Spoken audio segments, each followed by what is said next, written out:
చిన్న తమ్ముడా ఓ ఓ ఓ ఓ ఓ ఓ అప్పుడే చెప్పిన ముసల్లారి అని సెల్ ఫోన్ నైట్ బ్యాగ్ చేసుకోకు వాడు చిన్నోడు మంచోడు కాదు వాడిని ఫోన్ చేయకుండా చిన్న మనోడు మంచోడు అనుకుంటా ఫోన్ చేసి పూర్వం కానీ గడి తెచ్చుకుంది ఓ నీకు నెలకు 2000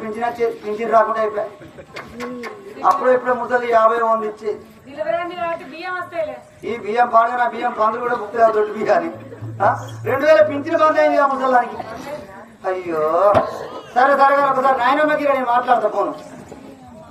హలో నాయనమ్మ ఏందో ఎందుకు ఎడతానవే ఏడవకు ఏమన్నా ఆడిపోయినా పుట్టింది మగపోరాడేనా ఆ పియ్యో పిడికొదిని వాడబోతాడు సరే కానీ ఇప్పుడు నార్మల్ గిట్ట అయినా పెద్ద ఆపరేషన్ అయిందా నార్మల్ అయినవా మరి 4 కిలోలు పుట్టిండే ఏంది 18 కిలోలు